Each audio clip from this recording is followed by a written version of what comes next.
নমস্কাৰ মই আপিল ৰহমান আৰু স্বাগতম জনাইছো এই টিউটোৰিয়েল চেনেললৈ আজি আমি পঢ়িম ক্লাস 9 ৰ চেপ্টাৰ 2 অধ্যায় 2 আমাৰ চাৰিওকাষৰ বস্তুবিলাক বিশুদ্ধ নে আমাৰ যি চাৰিওফালৰ যিবিলাক বস্তু আছে এইবিলাক বিশুদ্ধ নে সো আমাক এইটো বহুতো বস্তু দিছে এইটো পাঠত সো এইটো পাঠত আমি বহুতো বস্তু শিকিবলৈ পাম সো এইটো পাঠৰ কাৰণে মই ইম্পৰ্টেন্ট কে মই প্ৰেক্টিকেলৰ কাৰণে মই বস্তু আনিছো বিকাৰত সো কিহৰ কাৰণে আনিছো তোমালোকে অকমান পিছতে গম পাই যাবা ঠিক আছে সো এই দুটা বস্তু আনিছো আৰু মই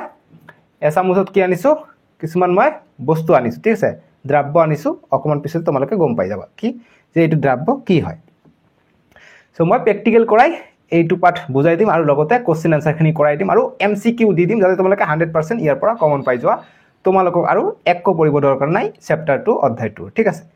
সো তোমালোকৰ যেটো পাঠ দিছে যে আমাৰ চাৰিওকাষৰ বস্তুবিলাক বিশুদ্ধ নে সো আমি যে ফাৰ্স্ট তোমালোকৰ প্ৰশ্নাৱলী দিছে প্ৰশ্নাৱলীৰ পৰা আমি সমাধান কৰি স্টাৰ্ট কৰি দিম সো এইটো চেপ্টাৰ জনাৰ আগত তোমালোকক তিনিটা বস্তু জানিব লাগিব এটা হৈছে দ্ৰাৱক এটা হৈছে দ্ৰব্য এটা হৈছে দ্ৰৱণ এই তিনিটা বস্তু না জানিলে তোমালোকে এইটো পাঠ কেতিয়াও নোৱাৰা ঠিক আছে কিছুমান ষ্টুডেন্ট ক্লাস 9 পাৰ হৈ যায় তথাপি দ্ৰব্য কি হয় দ্ৰব্য কি হয় দ্ৰৱণ কি হয় এইবিলাক কিন্তু না জানে সো আজি মই সেইখিনি তোমালোকক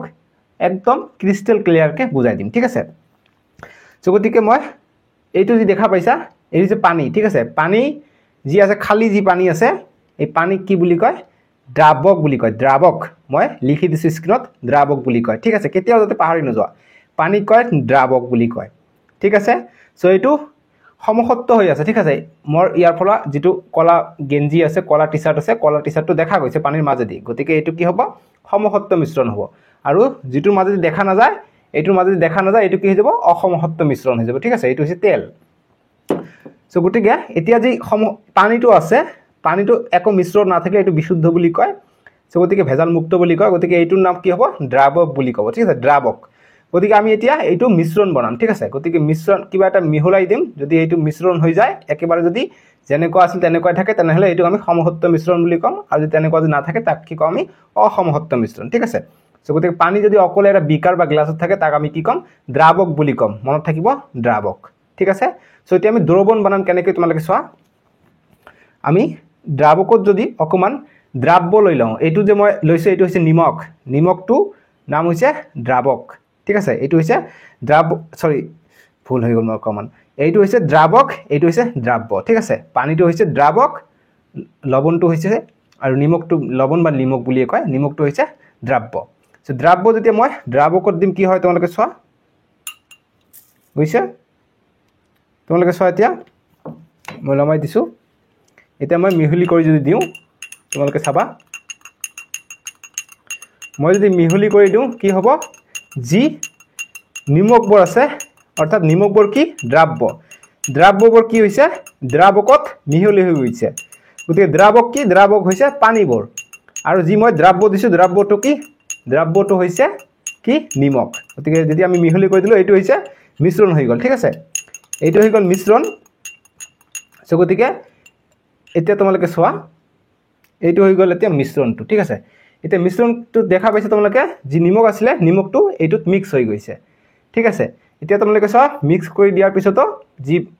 যি মই কলা ৰঙৰ টি-শাৰ্টটো পিন্ধিছো ইয়াৰ আৰপাৰে দেখা গৈছে সো গতিকে এইটো কি কমপ্লিটলি মিক্সাৰ হৈ গৈছে এইটো হৈ যাব সমসত্ব মিশ্ৰণ যি ইয়াত পানী আৰু লৱণ আছে ইয়াক কি বুলি কয় দ্ৰৱণ বুলি কয় মই স্ক্ৰিনত লিখি দিছো ইয়াক কয় দ্ৰৱণ অকল পানী থাকিলে দ্ৰাৱক বুলি কব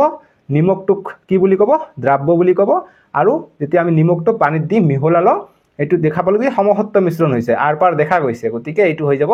সমসত্ব মিশ্ৰণ আৰু যি পানী আৰু চেনি মিশ্ৰণটো এইটো নামটো কি হৈ যাব এইটো কব দ্ৰৱণ বুলি কব ঠিক আছে দ্ৰৱণ মানে দুটা বস্তু মিহলি হৈ আছে মনত ৰাখিবা আমি যদি অতিৰিক্ত লৱণ বা নিমখ মিহলাই থাকো কিছু ক্ষেত্ৰত আমি কিছুমান পিছত দেখা পাম যে কি পাম যে প্ৰলম্বন বা তলত গেট জমা হৈ গৈছে ঠিক আছে সো গতিকে পানীৰ মাজত সৰু সৰু খালি ঠাই থাকে আমি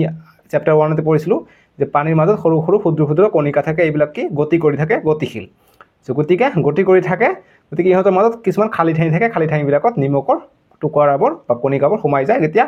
এই খালি ঠাইবোৰ ফিল আপ হৈ যাব তেতিয়া আৰু সোমাই নপৰে তেতিয়া আৰু আমি যিমানে নিমখ দি দিও ইয়াত তলিত গৈ জমা হ'ব আৰু ইয়াৰ আয়তনটো অকমান ওপৰলৈ উঠিব বুজি পাইছা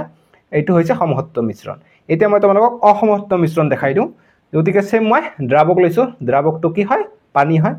তো পানীত মই এতিয়া দ্ৰাব্য ল'ম দ্ৰাব্য কি এইবাৰ মই তেল লৈছোঁ মিঠাতেল কেৰাচিন তেল মোৰ ওচৰত নাই মই বজাৰত গৈছোঁ পোৱা নাই এইটো এতিয়া মই মিঠাতেল লৈছোঁ গতিকে মিঠাতেলটো যদি মই পানীটো হৈছে দ্ৰাৱক এইটো হৈছে দ্ৰাব্য এতিয়া মিঠাতেলটো যদি মই ইয়াত দি দিওঁ কি হ'ব তোমালোকে নিশ্চয়কৈ দেখা পাইছা কি হৈছে মিঠাতেল অৰ্থাৎ তেল আছে তেলটো ওপৰত ভাহি উঠিছে ঠিক আছে ওপৰত ভাহি উঠিছে অৰ্থাৎ মিক্স হোৱা নাই আমি যিমানে চামুচেৰে লৰচৰ কৰাই নিদিওঁ কিয় এইটো মিক্স নহ'ব ঠিক আছে এইটো যদি মিক্স নহয় তাক কি বুলি কয় তাক কয় অসমহত্ব মিশ্ৰণ বুলি কয় ঠিক আছে অসমহত্ব মিশ্ৰণ এতিয়া তোমালোকে চোৱা যি তোমালোকৰ পেজ নম্বৰ 15 প্ৰশ্নাৱলী দিয়া আছে যে 1 নম্বৰ প্ৰশ্ন দিছে যে বিশুদ্ধ পদাৰ্থ বুলিলে কি বুজায় বিশুদ্ধ পদাৰ্থ বুলিলে কি বুজায় বিশুদ্ধ পদাৰ্থ বুলিলে কি বুজায় গতিকে আমি উত্তৰ কৰিম যে মাত্ৰ এটা উপাদানৰে গঠিত পদাৰ্থক বিশুদ্ধ পদাৰ্থ বুলিব পাৰি অৰ্থাৎ বিশুদ্ধ পদাৰ্থ মানে ভেজাল নথকা পদাৰ্থ আমি চালু কি পানী বিশুদ্ধ পদাৰ্থ ঠিক আছে তাৰ পিছত আমি নেক্সট চাম 2 নম্বৰ প্ৰশ্নটো যে সমসত্ব আৰু অসমসত্ব মিশ্ৰণৰ প্ৰভেদবোৰ লিখা গতিকে সমসত্ব আৰু অসমসত্ব মিশ্ৰণৰ প্ৰভেদবোৰ লিখিব কৈছে তো আমি ধুনীয়াকৈ লিখাই দিম ইয়াত নিমখ লাগি গৈছে দেই অকমান মই সফা কৰি লওঁ নিমখ ইয়াত লাগি গৈছে যিকি নহওক মই হেৰি কৰি লওঁ এতিয়া সমসত্ব আৰু অসমসত্ব মিশ্ৰণৰ আমি পাৰ্থক্যটো চাম উত্তৰটো লিখিম যে সমসত্ব মিশ্ৰণ আৰু অসমসত্ব মিশ্ৰণৰ প্ৰভেদ গতিকে একেবাৰে শৰ্টকে দি দিছো যাতে তোমালোকে ফুল নম্বৰ পাই যাও কম লিখি প্ৰথমতে লিখিবা যে সমসত্ব মিশ্ৰণ এটাৰ সংযুতি ইয়াৰ সকলো অংশতে সমান হয় গতিকে সমসত্ব মিশ্ৰণ আমি চালো কি হয় সংযুতিটো সকলো অংশতে সমান হয় ঠিক আছে সো গতিকে আমি যি পানীত কি মিক্স কৰিছো পানীত আমি চেনি মিক্স কৰিছো বা লবণ বা নিমখ আমি মিক্স কৰিছো কি হয় ৰংটো পৰিৱৰ্তন নহয় যায় ঠিক আছে সমসত্ব হৈ যায় কিন্তু যে অসমসত্ব আছে গতিকে আমি আনসাৰ কৰিম যে কিন্তু অসমসত্ব মিশ্ৰণ এটা সংযুতি মিশ্ৰণটো সকলো অংশতে সমান নহয় গতিকে অসমসত্ব তেল আৰু পানী বা চাহপাত গতিকে সকলো অংশতে সমান নহয় ইয়াত মিক্স হোৱা নাই ঠিক আছে অসমসত্ব মিশ্ৰণ তাৰ পিছত 2 নম্বৰ পাৰ্থক্য যে সমসত্ব মিশ্ৰণটো দ্ৰৱণৰ কণিকাবোৰ খালি চকুৰে দেখা পোৱা নাযায় গতিকে সমসত্ব মিশ্ৰণৰ যি দ্ৰৱণ থাকে দ্ৰৱণৰ মিশ্ৰণবোৰ খালি চকুৰে দেখা পোৱা নাযায় ঠিক আছে মই তোমালোকৰ সুবিধাৰ্থে মই এটোত আকৌ মই তোমালোকৰ বস্তুখিনি মই বুজাই দিম ঠিক আছে গতিকে মই কি কৰিলো মই আকৌ এটো পানী লৈ লওঁ ঠিক আছে যেহেতু তোমালোকক মই এটো কোশ্চেন কৰাই আছো গতিকে মই অকমান আৰু যদি মই পানী লৈ লওঁ তোমালোকৰ আৰু বস্তুখিনি মই লগালগ তোমালোকক মই ক্লিয়াৰ কৰি দিব পাৰিম ঠিক আছে সো গতিকে মই ইয়াত পানী লৈ লৈছো আকৌ ইয়াত অকল পানী আছে সো কি কৰিম আমাক এতিয়া কৈছে সমসত্ব মিশ্ৰণটোত দ্ৰৱণৰ কণিকাবোৰ খালি চকুৰে দেখা পোৱা নাযায় গতিকে আমি যি সমসত্ব মিশ্ৰণ এটো কি কয় দ্ৰাৱক বুলি কয় দ্ৰাৱকত আমি দ্ৰব্য এতিয়া মিহলাম গতিকে দ্ৰব্য কি অকমান নিমখ গতিকে নিমখ বা চেনি মই অকমান নিমখ হাতেৰে মই লৈ লৈছো দেখা গৈছে নিমখ মই দিলো নিমখ মই দি ইয়াত ঘটি দিয়াত কি দেখা পালো যে নিমখখিনি পানীত মিক্স হৈ গৈছে ঠিক আছে গতিকে আমি খালি চকুৰে দেখা পাওঁ জানো যে ইয়াত পানী মিক্স হৈ আছে বুলি আমি খালি চকুৰে কিন্তু দেখা নাপাওঁ ইয়াত পানী মিক্স হৈ আছে বুলি ঠিক আছে ইয়াত পানী মিক্স হৈ আছে বুলি কিন্তু খালি চকুৰে আমি দেখা নাপাওঁ ইয়াত যি বগা বগা দেখা পাইছে এইবিলাক লাইটিংৰ কাৰণে বগা বগাবোৰ আহিছে ঠিক আছে এই বগা বগা ইয়াত দেখা গৈছে লাইটিংৰ কাৰণে বাকি মিক্স হৈ গৈছে ঠিক আছে খালি চকুৰে আমি কণিকাবোৰ দেখা নাপাওঁ এইবিলাক মিক্স হৈ গৈছে আনহাতে যি দিছে যে আনহাতে অসমসত্ব মিশ্ৰণত প্ৰলম্বিত কণিকাবোৰ খালি চকুৰে দেখা পোৱা যায় গতিকে অসমসত্ব মিশ্ৰণ আমি পানী আৰু যি আমি কি দিলো তেল দিছো তোমালোকে দেখা যে তৰফ ওপৰত তৰফ হৈ আছে গতিকে মিক্স নহয় গতিকে আমি খালি চকুৰে দেখা পাওঁ এই কণিকাবোৰ যে ওপৰত তেল আছে তলত পানী আছে বা বেলেগ কিবা পদাৰ্থ আছে বুজি পাইছা তাৰ পিছত 3 নম্বৰ পাৰ্থক্যটো দিম যে সমসত্ব মিশ্ৰণৰ উদাহৰণ হল নিমখ আৰু পানী গতিকে নিমখ আৰু পানী সমসত্ব মিশ্ৰণৰ উদাহৰণ আৰু আনহাতে অসমসত্ব মিশ্ৰণৰ উদাহৰণ হল পানী আৰু তেলৰ মিশ্ৰণ বা তেল মিশ্ৰণ গতিকে পানী আৰু তেল মিশ্ৰণ অসমসত্ব মিশ্ৰণ বুজি পাইছা এতিয়া তোমালোকৰ কিতাপৰ যি পেজ নম্বৰ 18ত প্ৰশ্নাৱলী দিছে এই প্ৰশ্নাৱলীৰ প্ৰশ্নকেইটা আমি সমাধান কৰিম প্ৰশ্নাৱলীৰ প্ৰশ্নকেইটা প্ৰথম প্ৰশ্নটো দিছে যে উদাহৰণ দি সমসত্ব আৰু অসমসত্ব মিশ্ৰণৰ পাৰ্থক্য লিখা গতিকে উদাহৰণ দি আমাক সমসত্ব আৰু অসমসত্ব মিশ্ৰণৰ পাৰ্থক্য দিব কৈছে এতিয়া এইটো হৈছে অসমসত্ব মিশ্ৰণ আৰু এইটো হৈছে সমসত্ব ইয়াত নিমখ পানী আছে আমি যদি চেনি দিওঁ তথাপি মিক্স হৈ যাব এইটো হৈছে সমসত্ব এইটো হৈছে অসমসত্ব বুজি পাইছা ঠিক আছে ইয়াত চোৱা ইয়াত মই পানী ঢালিছো কেনেকৈ তৰফ হৈ আছে ওপৰ ফালেটো মই ইয়াত পানী আছিল ইয়াত মই কি দিছিলো চাহপাত দিছিলো চাহপাতখিনি ৰং যিমানখিনি কৰিব লাগে কৰিছে যেহেতু পানীটো ঠাণ্ডা হৈ আছে চেঁচা হৈ আছে উষ্ণতা বাঢ়িলেহে এইটোৰ পানীখিনিৰ গতি বাঢ়িব কণিকাবোৰৰ সেইকাৰণে ৰংটো আহিব ভালকে কিন্তু পানীখিনি চেঁচা হৈ আছে বাবে ৰংটো ভালকে অহা নাই অলপ অলপ আহিছে তলত গেছ হিচাপে জমা হৈ আছে ঠিক আছে এইটো কি কয় প্ৰলম্বন বুলি কয় আৰু ওপৰত তেলবিলাক কি জমা হৈ আছে তোমালোকে দেখা পাইছা যে প্ৰলম্বন কি হয় আমি অকমান পিছতে গৈ পাম এইটো মই ইয়াত কৈ তোমালোকক খিচুৰি বনাই নিদিও যি কি নহওক যে উদাহৰণ দি সমহত্ব আৰু অসমহত্ব মিশ্ৰণৰ পাৰ্থক্য দিব কৈছে সো আমি উত্তৰ কৰিম যে উত্তৰ যে উদাহৰণ সহ সমহত্ব মিশ্ৰণ আৰু অসমহত্ব মিশ্ৰণৰ মাজত প্ৰভেদ প্ৰথমত লিখিম যে সমহত্ব মিশ্ৰণৰ উদাহৰণ হল নিমখ আৰু পানী মিশ্ৰণ আনহাতে অসমহত্ব মিশ্ৰণৰ উদাহৰণ হল পানী আৰু তেল মিশ্ৰণ গতিকে নিমখ আৰু পানী সমহত্ব আৰু পানী আৰু তেল হৈছে অসমহত্ব যেহেতু মিক্স নহয় মিহলি নহয় ঠিক আছে এইটো কি হয় দ্ৰৱণ বুলি কয় এইটো দ্ৰব্য বা মিক্সাৰ বুলি কয় মিশ্ৰণ দ্ৰৱণ কৈ আছে আকৌ দ্ৰাৱণ হ'ব তাৰ পিছত এইটো অকমান প্ৰবলেম হৈছে অসমীয়া যে অসমীয়াত ইংৰাজীত সহজ অসমীয়াত অকমান প্ৰবলেম আকাৰ ইকাৰত প্ৰবলেম এইটো ভালকে তোমালোকে চাবা দেই যে দ্ৰাৱক বুলি কয় অকল পানী থাকিলে দ্ৰাৱক আৰু যি নিমখ চেনি বা চাহপাত বা আমি তেল লম এইটো কি কয় দ্ৰাৱক বুলি এইটো কয় দ্ৰাব্য আৰু যি যেতিয়া পানী নিমখ মিক্স হ'ব বা তেল পানী মিক্স হ'ব বা চেনি নিমখ মিক্স হ'ব তেতিয়া তাক কি কয় তাক কয় দ্ৰাৱণ বুলি কয় দ্ৰাৱণ বুজি পাইছা এতিয়া নেক্সট এইটো আমি এতিয়া এনেকৈ লিখিম উত্তৰটো আকৌ এবাৰ পঢ়ি দিওঁ কিয়নো মই এইটো অকণ বঢ়িয়াকে বস্তুখিনি বনাই দিছো যে ঠিক আছে কিতাপৰ লগত নিমিলিব কিন্তু কোনো এনসাৰ কি লগত নিমিলিব এইটো মই নিজৰ পৰা মই এনসাৰটো বনাই দিছো এইটো লিখিলে তোমালোকে ফুল নম্বৰ পাবা পৰীক্ষাত যে কোশ্চেনটো আমাক দিছে প্ৰশ্নাৱলী পেজ নম্বৰ 18 যে উদাহৰণ দি সমহত্ব আৰু অসমহত্ব মিশ্ৰণৰ পাৰ্থক্য লিখা উত্তৰ কৰিম যে উদাহৰণ সহ সমহত্ব মিশ্ৰণ আৰু অসমহত্ব মিশ্ৰণৰ মাজত প্ৰভেদ লিখিম এনেকৈ যে সমহত্ব মিশ্ৰণৰ উদাহৰণ হল নিমখ আৰু পানীৰ মিশ্ৰণ আনহাতে অসমহত্ব মিশ্ৰণৰ উদাহৰণ হল পানী আৰু তেল মিশ্ৰণ ঠিক আছে এতিয়া আমি পৰ্যবেক্ষণ কৰিম এনেকৈ যে এনসাৰ কৰিম যে সমহত্ব আৰু অসমহত্ব মিশ্ৰণক পৰ্যবেক্ষণ কৰিলে তলত দিয়া কথাবোৰত উপনীত হ'ব পাৰি গতিকে কি কথাত উপনীত হ'ব পাৰি আমি এতিয়া চালো গতিকে এইখিনি আমি লিখিম যে সমহত্ব মিশ্ৰণ এটাৰ সংযুতি ইয়াৰ সকলো অংশতে সমান হয় কিন্তু অসমহত্ব মিশ্ৰণ এটাৰ সংযুতি মিশ্ৰণটোৰ সকলো অংশতে সমান নহয় সংযুতি সমান নহয় গতিকে মিশ্ৰণ আমি চালো ইয়াত সংযুতি সকলো অংশতে সমান হয় সমহত্বৰ ক্ষেত্ৰত আৰু অসমহত্বৰ ক্ষেত্ৰত কি চালো ইয়াত ইফালে দেখা গৈছে ইয়াত দেখা যোৱা নাই ঠিক আছে মিক্স হোৱা নাই সকলো অংশত সংযুতিটো একে নহয় তাৰপিছত আমি লিখিম যে দুই বা ততোধিক পদাৰ্থৰ সমহত্ব মিশ্ৰণ হৈ দ্ৰব্যৰ সৃষ্টি কৰে গতিকে যি দ্ৰব্যৰ সৃষ্টি কৰিছে এইটো আমি পানী আৰু চেনিৰ বা নিমখৰ আমি মিহলাই দি আমি দ্ৰব্য সৃষ্টি কৰিছো গতিকে দুই বা ততোধিক পদাৰ্থ আমি সমহত্ব মিশ্ৰণৰ ফলত আমি এইটো পাইছো আৰু এইটো আমি দুই বা ততোধিক অশুদ্ধি বা অশুদ্ধ পদাৰ্থ আমি মিশ্ৰণৰ ফলত পাইছো পানী আৰু তেল অশুদ্ধি গতিকে দুটাৰ লগত মিক্স নহয় ঠিক আছে বা আমি তাৰপিছত লিখিম যে আনহাতে দুই বা ততোধিক পদাৰ্থৰ অসমসত্ব মিশ্ৰণৰ ফলত প্ৰলম্বনৰ সৃষ্টি হয় গতিকে অসমসত্ব মিশ্ৰণ হলে এইটো কি কয় প্ৰলম্বন বুলি কয় ঠিক আছে বুজি পালো তোমালোকে বুজি পাইছা নে নাই মোক কমেন্ট বক্সত জনাবলৈ নাপাহৰিবা দেই ইমান কষ্টকে তোমালোকক বুজাই দি আছো এতিয়া আমাক নেক্সট 2 নম্বৰ প্ৰশ্ন দিছে যে কলয়ত দ্ৰৱণ আৰু প্ৰলম্বনৰ মাজৰ প্ৰভেদবোৰ কি কি গতিকে কলয়ত দ্ৰৱণ আৰু প্ৰলম্বনৰ মাজৰ প্ৰভেদ কৈছে গতিকে খুব এটা ইম্পৰ্টেন্ট প্ৰশ্ন এইটো সো উত্তৰ কৰিম যে এফালে লিখিম কলয়ত এফালে লিখিছো দ্ৰৱণ এফালে লিখিছো প্ৰলম্বন ঠিক আছে গতিকে প্ৰলম্বন বুলি কৈছে গতিকে আমি কলয়টো লিখিম প্ৰথমতে কলয়ত অসমহত্ব মিশ্ৰণ আৰু প্ৰলম্বনটো কি হয় প্ৰলম্বনটো অসমহত্ব মিশ্ৰণ হয় কিন্তু দ্ৰৱণটো কি হয় দ্ৰৱণ সমহত্ব মিশ্ৰণ হয় গতিকে দ্ৰৱীভূত হৈছে দ্ৰৱণ বা দ্ৰাৱণ বুলি কয় গতিকে তোমালোকে দ্ৰাৱণ বুলি লিখিলে হ'ব দ্ৰৱণ বুলি লিখিলে হ'ব ঠিক আছে সেইটো লৈ কথা নাই কিন্তু দ্ৰাৱণটো লিখিলে ভাল হয় তাৰপিছত কলয়ত খালি চকুৰে মুনিব নোৱাৰি আৰু যি দ্ৰৱণ আছে খালি চকুৰে মুনিব নোৱাৰি এইটোও নোৱাৰি আৰু প্ৰলম্বন খালি চকুৰে মুনিব পাৰি গতিকে তোমালোকৰ যেতিয়া কলয়ত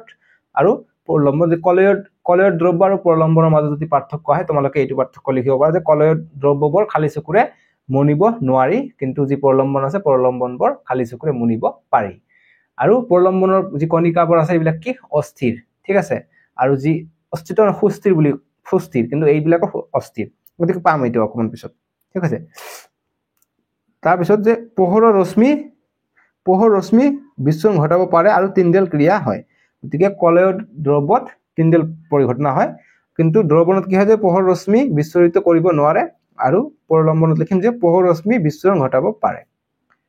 তাৰপিছত পৰিস্ৰাবন চাম যে পৰিস্ৰাবন প্ৰণালীৰে কণিকাবোৰ পৃথক কৰিব নোৱাৰি, গতিকে কলয়দীয় দ্ৰব্য পৰিস্ৰাবন প্ৰক্ৰিয়াৰে আমি পৃথক কৰিব নোৱাৰি, কিন্তু যি দ্ৰৱণ আছে দ্ৰৱণ বা দ্ৰাৱণ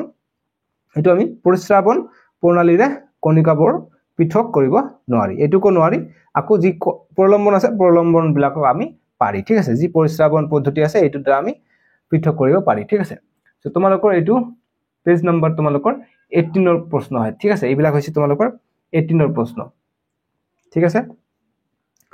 তাৰপিছত লাষ্ট এইটো পইণ্ট ইম্পৰ্টেণ্ট যে দ্ৰৱণৰ কণিকাবোৰ সুস্থিৰ, গতিকে কলয়দীয় দ্ৰৱৰ কণিকাবোৰ সুস্থিৰ হয়, সুস্থিৰ, ঠিক আছে। আৰু যি প্ৰলম্বন আছে প্ৰলম্বনৰ দ্ৰব্যৰ কণিকাবোৰ কি হয় অস্থিৰ হয়, ঠিক আছে। দ্ৰৱণ বা দ্ৰাৱণ বুলিও কয়, ঠিক আছে। দ্ৰাৱণ দ্ৰৱণ একেই কথা, বাৰ কৈ আছো। তাৰপিছত যি দ্ৰব্য আছে দ্ৰৱণ এইটো বহুত দিগদাৰী বস্তু, ঠিক আছে। মই যি চেনি পানী দেখাই দিছো সেইটোৱে, ঠিক আছে। মানে বহুত কনফিউজন ক্ৰিয়েট কৰে এইটো যে দ্ৰাৱকটো কি, দ্ৰাৱকটো অকল পানী, দ্ৰাব্য কি চেনি নিমখক দ্ৰাব্য বুলি কোৱা হয়, আৰু যি চেনি পানী আমি মিক্স কৰিলে তাক কি কয় দ্ৰাৱণ বুলি কোৱা হয় বা দ্ৰৱণ বুলি কোৱা হয়, বুজি পাইছা। এইটো হৈছে ক্লিয়াৰ, এইটো মনত ৰাখা, এইটো হৈছে সঠিক, নহলে কনফিউজন হৈ যায়। গতিকে যি দ্ৰৱণৰ কণিকাবোৰ আছে এইবিলাকো সুস্থিৰ কিন্তু। তাৰপিছত এটা অংক দিয়া আছে, অংকটো মই তোমালোকক কৰাই দিম অকমান পিছতে, ইয়াত অকমান বুজাই দিওঁ। তাৰপিছত যি মেথমেটিক্স আছে মেথমেটিক্সখিনি ইয়াত তোমালোকে বুজি নাপাবা, মই ভাগখিনি কৰাই দিম তোমাক। আমাক দিছে 3 নম্বৰ প্ৰশ্ন যে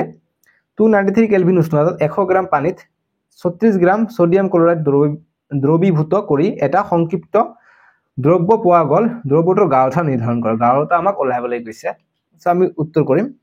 যে প্ৰথমত লিখিম যে সোডিয়াম ক্লোৰাইডৰ ভৰ আমাক কিমান দি আছে 36 গ্ৰাম দি আছে, গতিকে 36 গ্ৰাম আমি লিখি লৈছো। তাৰপিছত পানীৰ ভৰ কিমান, পানীৰ ভৰ আমাক 100 গ্ৰাম বুলি দিছে, গতিকে আমি 100 গ্ৰাম বুলি লিখিম। গতিকে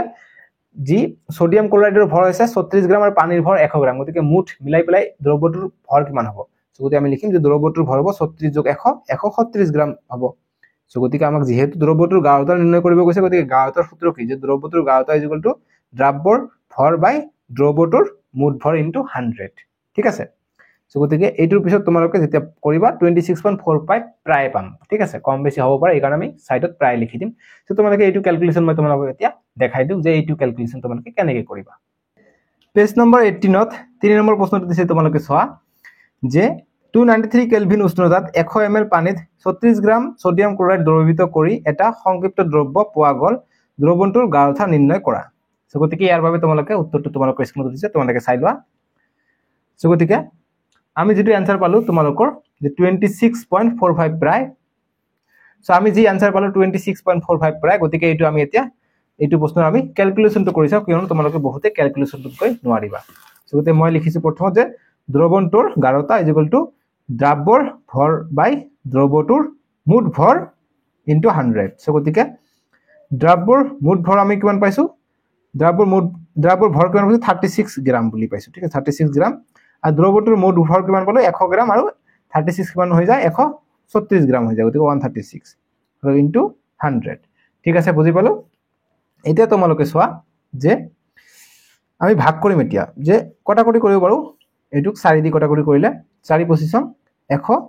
আৰু 4 2 গুণ 4 3 গুণ 12, 1 গল ইয়াত 16 হয়, গতিকে 4 4 গুণ 16, গতিকে 34 পাই যাও। এটা 36 বাই 34 কৰো, গতিকে 34ক আমি 36 দি আমি ভাগ কৰো, গতিকে কিমান পাই যাব, একবার যাব 34 পাই যাও।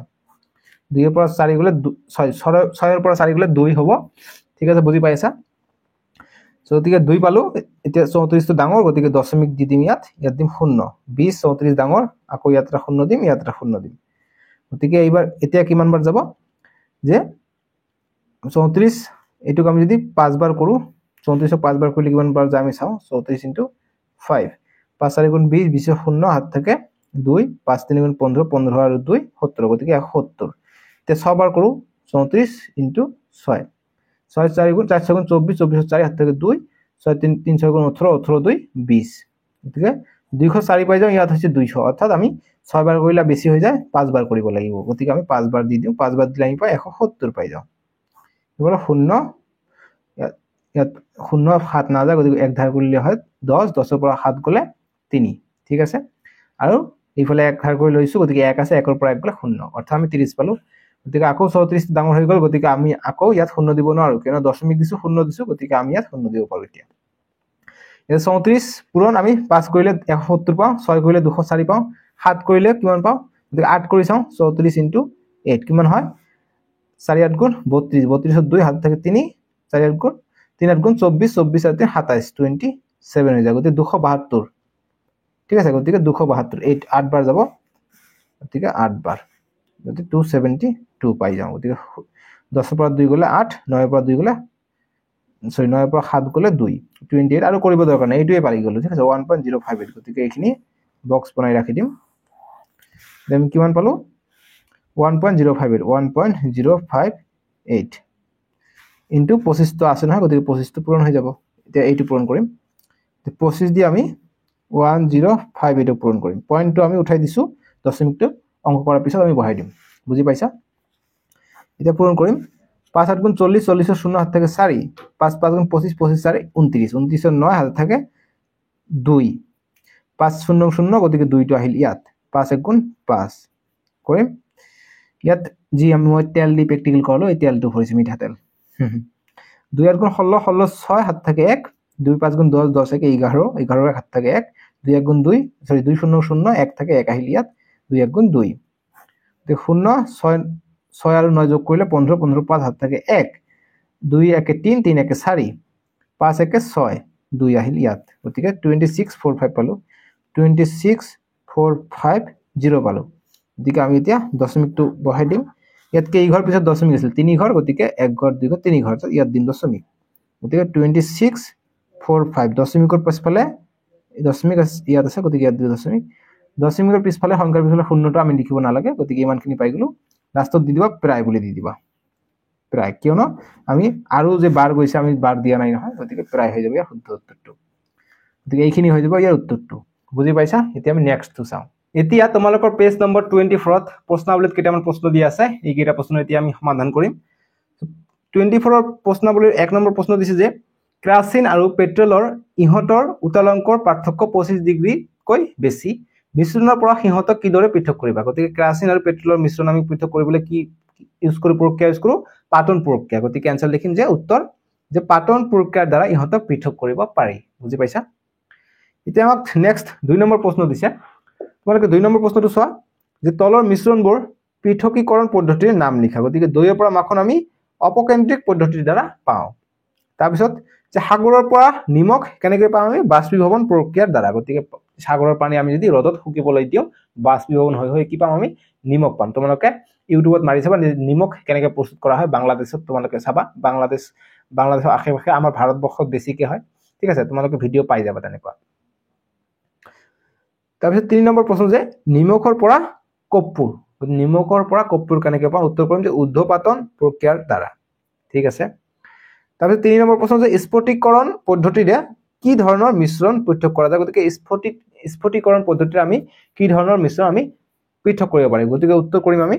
যে স্ফটিকৰণ পদ্ধতিৰে অশুদ্ধি থকা কঠিন পদাৰ্থ এটা বিশুদ্ধ স্ফটিক ৰূপত পৃথক কৰা যায়, গতিকে অশুদ্ধি থকা স্ফটিকক বিশুদ্ধ স্ফটিকলৈ আমি পৰিৱৰ্তন কৰিব পাৰোঁ। এতিয়া প্ৰশ্নাৱলী তোমালোকে চোৱা, পেজ নম্বৰ 24ত দিয়া আছে, 1 নম্বৰ প্ৰশ্ন দিছে যে তলৰ কাৰ্যকলাপবোৰ ৰাসায়নিক নে ভৌতিক পৰিৱৰ্তন, গতিকে তলৰ কোনটো ৰাসায়নিক আৰু কোনটো ভৌতিক পৰিৱৰ্তন, গতিকে যিটো অকল নিজৰ আকৃতিটো সলনি কৰে তাক কি কয় ভৌতিক পৰিৱৰ্তন বুলি কয়, আৰু যিটো ৰাসায়নিকভাৱে সলনি হয়, যেনেকৈ ধোঁৱা ওলাই, কলা কলা ধোঁৱা ওলাই, হিট ওলাই, গৰম ওলাই, ঠাণ্ডা হৈ যায়, বেছি চেঁচা হৈ যায়, এইবিলাক হৈছে ৰাসায়নিক পৰিৱৰ্তন। তেনেকুৱা মম গলাটো কি, মম গলাটো ভৌতিক পৰিৱৰ্তন, আৰু মম জ্বলাটো ৰাসায়নিক পৰিৱৰ্তন। আমি যে খাদ্য খাওঁ, খাদ্যবিলাক ভিতৰত হজম হয়, ভিতৰত কি থাকে, পাকস্থলীত কি থাকে, HCl থাকে, হাইড্ৰক্লৰিক এচিড থাকে, গতিকে এইবিলাক কি বিক্ৰিয়া ঘটায়, গতিকে এইবিলাক হৈ যায় আমাৰ যে খাদ্য হজম হয়, এইটো হৈ যাব ৰাসায়নিক ক্ৰিয়া। তাৰপিছত যি আমি শোষণ কৰি আছো, আমি অক্সিজেন লৈ আছো, কাৰ্বন ডাই অক্সাইড ওলাই দি আছো, গতিকে এইটো কিন্তু ৰাসায়নিক প্ৰক্ৰিয়া হয়, ঠিক আছে। যি কি নহওক, প্ৰথমত আমাক দিছে যিটো যে গছ কটাটো গছ কাটে, গতিকে ভৌতিক পৰিৱৰ্তন যে গছটো কাটি এইটো টুকুৰা টুকুৰা কৰা হয়, গতিকে ভৌতিক পৰিৱৰ্তনহে কৰা হয়, তাৰ গুণটো থাকি যায়। কেৰাহী এখনত মাখন বিগলন, গতিকে কেৰাহীত যেতিয়া আমি মাখন গলাই দিওঁ, বিগলন কৰি দিওঁ, কি হয়, গোটাৰ পৰা জুলীয়া লৈ যায়, গতিকে এইটো কি ভৌতিক ধৰ্ম, গতিকে গোটা জুলীয়া গেছে ভৌতিক ধৰ্ম, গতিকে লিখিম যে ভৌতিক ধৰ্ম বা ভৌতিক পৰিৱৰ্তন। তাৰপিছত 3 নম্বৰ দিছে যে আলমাৰীত মামৰ ধৰা, গতিকে আলমাৰীত যি মামৰ ধৰিছে এইটো ৰাসায়নিক হৈ যাব, ঠিক আছে, কৰেশ্যন হৈ যায়, ৰাসায়নিক পৰিৱৰ্তন হ'ব। তাৰপিছত যি 2 নম্বৰ দিছে যে পানী উতলাই জলীয় ভাৱ, গতিকে পানী উতলাই জলীয় ভাৱ যেতিয়া হ'ব, পানী ভাৱ পানীটো তৰল আছে, তৰল অৱস্থাৰ পৰা গেছ লৈ গ'লে কি জাষ্ট ভৌতিক অৱস্থাৰ পৰিৱৰ্তন হ'ল, গতিকে ভৌতিক পৰিৱৰ্তন হ'ব। ই নম্বৰটো দিছে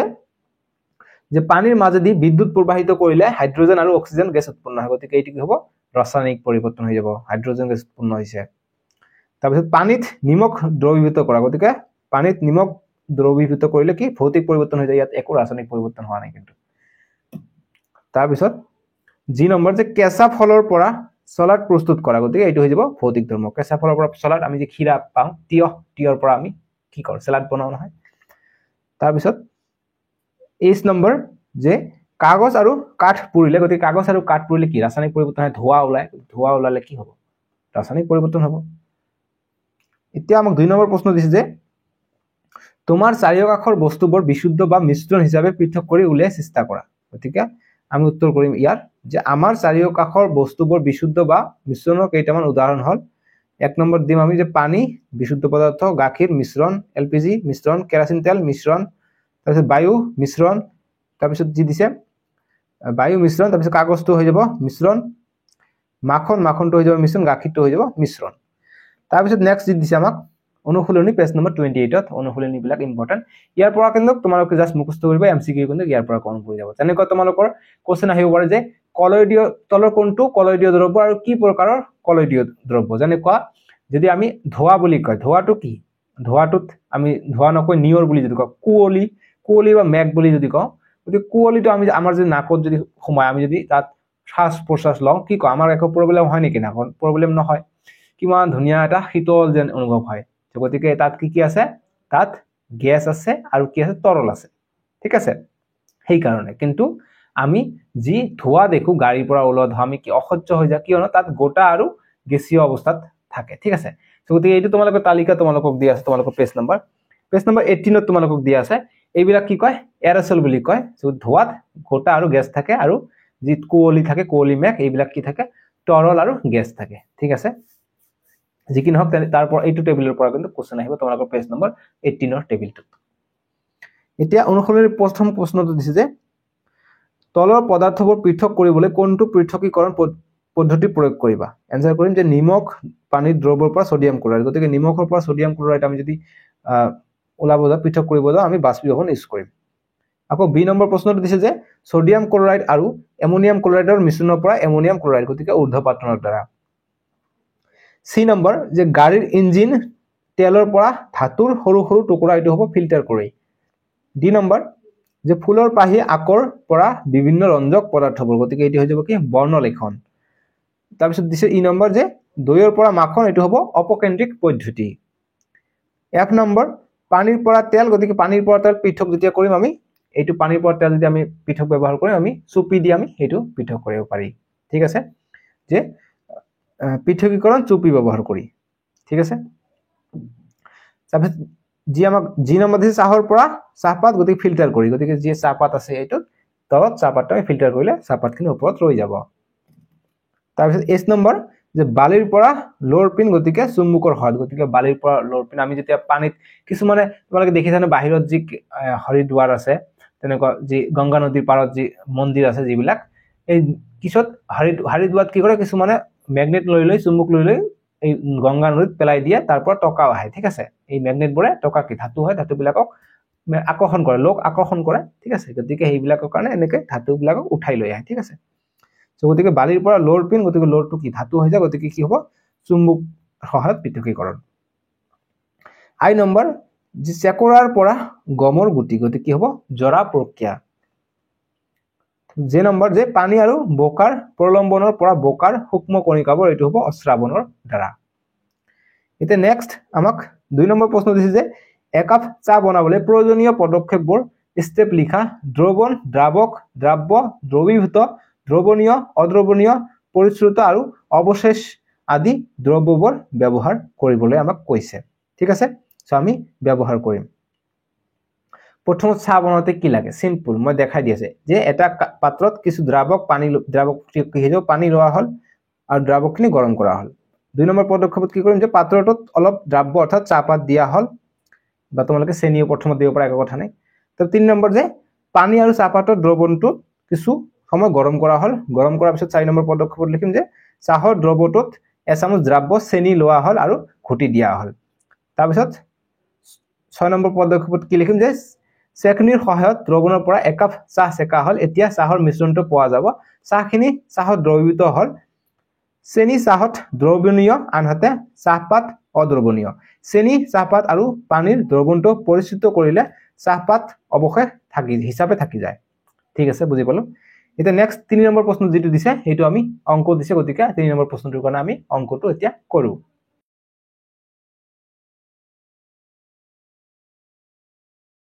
এতিয়া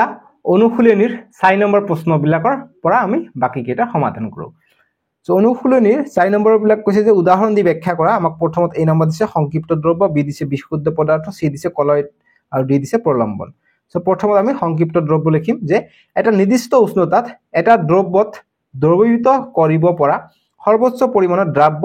দ্ৰৱীভূত হৈ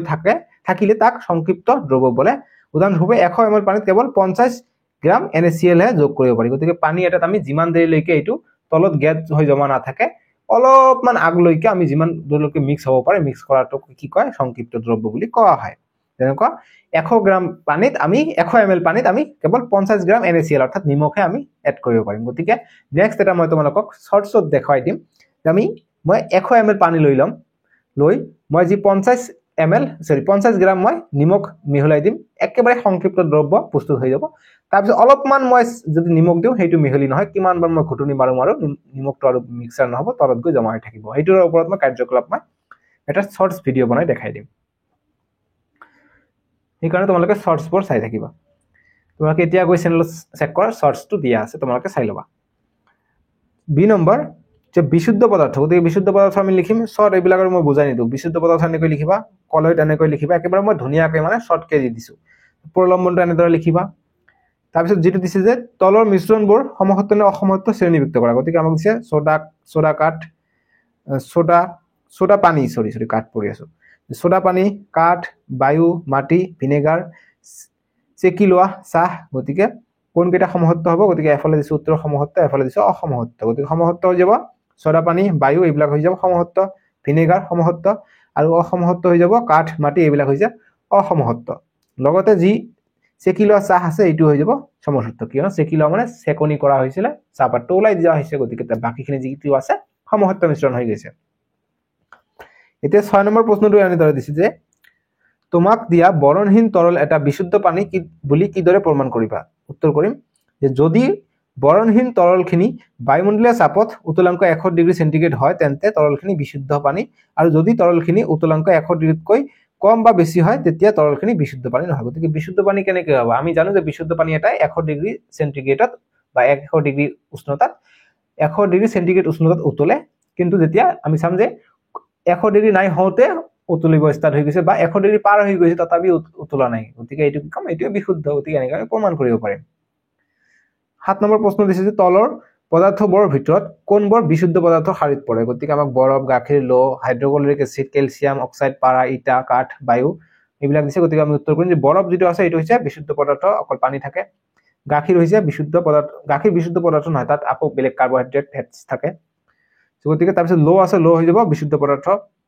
ডি হৈ যাব যে হাইড্ৰক্লৰিক এসিড এটো হৈ যাব বিশুদ্ধ পদাৰ্থ ক্যালসিয়াম অক্সাইড বিশুদ্ধ পদাৰ্থ পাৰা হৈ যাব বিশুদ্ধ পদাৰ্থ কিয়নো পাৰাটো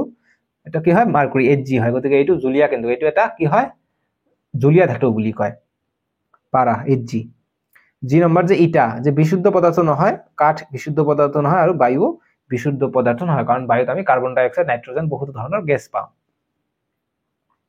এতিয়া 8 নম্বৰ প্ৰশ্ন দিছে যে তলৰ মিশ্ৰণবোৰৰ মাজৰ পৰা দ্ৰৱণবোৰ বাছি উলিয়া গতিকে কোনবিলাক দ্ৰৱণ গতিকে দ্ৰৱণত কি আমি যে দুটা বস্তু মিক্স হৈ থাকে পানী আৰু চেনি নিমখ যিকোনো দুটা বস্তু মিক্স হৈ থাকে তাকে কি কয় দ্ৰৱণ বুলি কয় বা দ্ৰাৱণ বুলি কয় গতিকে মই দ্ৰাৱণ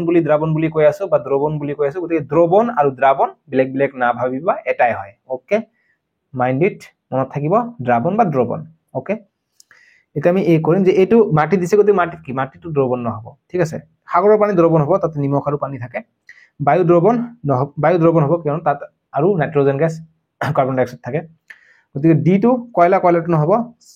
সোডা পানী সোডা অর্থাৎ সোডা যে জেঠাল দেখে তার কথা গোল্ডেন স্পান সোডা খায় না হয়তে যে সোডা পানীটো কি মিক্সার হয় এটো কি হয় দ্রবণ হয় গতি আমি উত্তর কৰিম যে দ্ৰবণবোৰ হল তাৰ সাগৰৰ পানী বায়ু ছদা পানী এটা 9 নম্বৰ প্ৰশ্নটো দিছে যে তলৰ কোনটোৱে টিন্ডেল প্ৰভাৱ দেখুৱায় গতিকে লৱণৰ দ্ৰব্য নে গাখীৰ সি দিছে কপাৰ সালফেটৰ দ্ৰব্য দি দিছে স্টাৰ্চৰ দ্ৰব্য গতিকে আমি উত্তৰ কৰিম যে টিন্ডেল প্ৰভাৱ দেখায় অকল গাখীৰ আৰু স্টাৰ্চৰ দ্ৰৱণে ঠিক আছে এইটোৱে তোমালোকৰ এমসিকিউ আকাৰে কিন্তু দিব পাৰে তোমালোকে এইটো ভালকে চাব লাগিব মোস্ট কনফিউজন তোমালোকক লগাই দিব প্ৰলম্বন আৰু কলয়ডীয় দ্ৰব্যৰ মাজত ঠিক আছে প্ৰলম্বন বিলাক কি মাজত লাষ্টলৈত গৈ জমা হৈ থাকে গেড হৈ থাকে ঠিক আছে এইটো তোমালোকে মনত ৰাখিবা হৈ যাব 10 নম্বৰ প্ৰশ্ন দিছে যে তলত দিয়াবৰ মৌল যৌগ আৰু মিশ্ৰণ হিচাপে শ্ৰেণীবদ্ধ কৰা গতিকে মই ডাইৰেক্ট এনসাৰটো দি দিও যি তোমালোকৰ প্ৰথমতে সোডিয়ামটো হৈ যাব মৌল মাটিটো হৈ যাব মিশ্ৰণ চেনি দ্ৰব্যটো হৈ যাব মিশ্ৰণ সিলভাৰ হৈ যাব মৌল ক্যালসিয়াম কাৰ্বনেট হৈ যাব যৌগ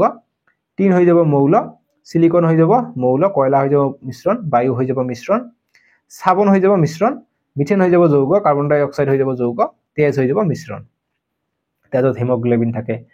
তেনেকুৱা প্লাজমা থাকে ঠিক আছে আৰবিসি থাকে ডব্লিউবিসি থাকে গতিকে এইটো হৈ যাব মিশ্ৰণ যিকি নহক তোমালোকে এইবিলাক কিন্তু এমসিকিউ আকাৰে আহিব ঠিক আছে তোমালোকে এইবিলাকে পাই যাবা এইবিলাক মনত ৰাখা তোমালোকে এমসিকিউ আকাৰে পাই যাবা তলত দিব পাৰে যে কোনবিলাক তলৰ কোনটো যৌগ নহয় তাতে মিশ্ৰণ বিলাকৰ নাম দিলে তাতে যৌগ নহয় বুলি ক'ব ঠিক আছে গতিকে যিকোনো এটা মিশ্ৰণৰ নাম সোমাই দি আৰু যৌগ বাকি তিনিটা দিলে যেটো মিশ্ৰণৰ নাম হ'ব সেইটো হৈ যাব শুদ্ধ উত্তৰটো simple is that right 11 number প্ৰশ্ন দিছে যে তলৰ কোনবিলাক ৰাসায়নিক পৰিৱৰ্তন গতিকে উদ্ভিদৰ বৃদ্ধি দিছে গতিকে আমি ডাইৰেক্ট উত্তৰটো কৰি লওঁ যে উত্তৰ যে ৰাসায়নিক পৰিৱৰ্তন ঘটিব উদ্ভিদৰ বৃদ্ধিত ঘটিব লোট মামৰ ধৰা ৰন্ধন খাদ্য হজম হোৱা মমবাতি জ্বলা এইবিলাক হৈছে উদ্ভিদৰ বৃদ্ধি বাকি যি মমবাতি পানী গটমৰা এইবিলাক জাস্ট গোটা হৈছে ভৌতিক পৰিৱৰ্তন হয় খাদ্য হজম হয় এইটো ৰাসায়নিক পৰিৱৰ্তন খাদ্য ৰন্ধন ৰাসায়নিক পৰিৱৰ্তন লোৰ গুৰি আৰু বালি মিহলীকৰণ গতিকে এইটো হৈ যাব ভৌতিক পৰিৱৰ্তন এইটো ৰাসায়নিক পৰিৱৰ্তন নহয় এতিয়া পাঠৰ ভিতৰুৱা প্ৰশ্ন দিছো মই পৰীক্ষাৰ বাবে পৰীক্ষাত তোমালোকৰ পাঠৰ ভিতৰৰ পৰা প্ৰশ্ন আহে ইয়াত মই তোমালোকৰ কাৰণে এমসিকিউ আৰু ইম্পৰ্টেন্ট প্ৰশ্ন সমুটকা যেনেকুৱা পাঠ্যক এইবিলাক মই বনাই আনিছো তো তোমালোকে ভিডিওটো চোৱা সো মৌল কি উদাহৰণ দিয়া গতিকে তোমালোকে এইটো আনসাৰ কৰিবা মই এমসিকিউ কেইটা অকল বুজাই দিম ঠিক আছে তাৰপে সংকৰ ধাতু কাক বলে যে দুই বা ততোধিক ধাতু লগ লাগি সংকৰ ধাতু বলে গতিকে উদাহৰণ দি দিছো দুটা যে পিতল কপাৰ আৰু জিংক সংকৰ ধাতু পিতল কপাৰ আৰু জিংক সংকৰ ধাতু উদাহৰণ তাৰপিছত পানীৰ উষ্ণতা বৃদ্ধিয়ে জলজ প্ৰাণীবোৰৰ ওপৰত কিদৰে প্ৰভাৱ বিস্তাৰ কৰে ইম্পৰ্টেন্ট প্ৰশ্ন তোমালোকে উত্তৰটো চাই লোৱা ঠিক আছে তাৰপিছত ঊৰ্ধ্বপাদিত হোৱা তিনিবিধ পদাৰ্থৰ নাম কি এমোনিয়াম ক্লোৰাইড কৰ্পূৰ আৰু নেপথেলিন ইম্পৰ্টেন্ট 5 নম্বৰ যে কেইবাটা তৰল মিশ্ৰণক পৃথক কৰিবলৈ প্ৰয়োগ কৰা প্ৰক্ৰিয়াটা হৈছে আংশিক পাতন ঠিক আছে ফ্ৰেকশনাল ডিস্টিলেশন 6 নম্বৰ প্ৰশ্নটো ইম্পৰ্টেন্ট 7 নম্বৰ প্ৰশ্নটো চাবা পৰিশ্ৰাবণ কাক বলে এতিয়া 8 নম্বৰ প্ৰশ্নবিলাকৰ পৰা এমসিকিউ যে শুদ্ধ উত্তৰটো বাছি ওলা যে সংকৰ ধাতু হৈছে আমি উত্তৰ লিখিম অপচন সি সমহত্ত মিশ্ৰণ ঠিক আছে দুই বা ততোধিক ধাতুৰ সমহত্ত মিশ্ৰণক সংকৰ ধাতু বলে গতিকে option C is the correct answer তবে 2 নম্বৰটো দিছে যে কোনটো সমহত্ত মিশ্ৰণ গতিকে কোনটো সমহত্ত মিশ্ৰণ দিছে গতিকে অপচন এ দিছে সোডা পানী বি দিছে মাটি সি দিছে বালি আয়ৰন গুৰিৰ মিশ্ৰণ আৰু ডি দিছে এটাও নহয় গতিকে সোডা পানী হৈ যাব ৰাইট আনসাৰ অপচন এ তাৰপিছত 5 নম্বৰটো দিছে যে কোনটো মৌল নহয় গতিকে কোনটো মৌল নহয় এটো হৈ যাব পিতলটো মৌল নহয় বাকি কেইটা মৌল হয় তাৰপিছত হীৰাও কিন্তু মৌল হয় মনত ৰাখিবা 6 নম্বৰ যে তলৰ কোনটোত ৰাসায়নিক পৰিৱৰ্তন হোৱা নাই গতিকে যি আমাক অপচন বি হৈ যাব ৰাইট আনসাৰ মমবাতি গলা বাকি খাদ্য হজম হোৱা শোষণ মমবাতি জ্বলা এইবিলাকত ৰাসায়নিক পৰিৱৰ্তন হৈছে বাকি যি মমবাতি গলা আছে এটো হৈছে ভৌতিক পৰিৱৰ্তন গতিকে ইয়াতে ৰাসায়নিক পৰিৱৰ্তন হোৱা নাই গতিকে অপচন বি হৈ যাব ইয়াৰ কাৰেক্ট আনসাৰ 7 নম্বৰ প্ৰশ্ন যে কোনটো বিশুদ্ধ পদাৰ্থ বিশুদ্ধ পদাৰ্থ হ'ব অপচন ডি মাৰ্কিউৰি ঠিক আছে তাৰপিছত নেক্সট 8 নম্বৰ প্ৰশ্ন দিছে বিশুদ্ধ পদাৰ্থ এটা গতিকে বিশুদ্ধ পদাৰ্থ এটা কি যে বিশুদ্ধ পদাৰ্থ হ'ব ডি যে মৌল বা যৌগ বহুত দেৰিকৈ মই কথা পাতি আছো মোক পিয়াহ লাগি গৈছে কোন পানী খাই লওঁ ঠিক আছে বহুত পিয়াহ লাগিছে দে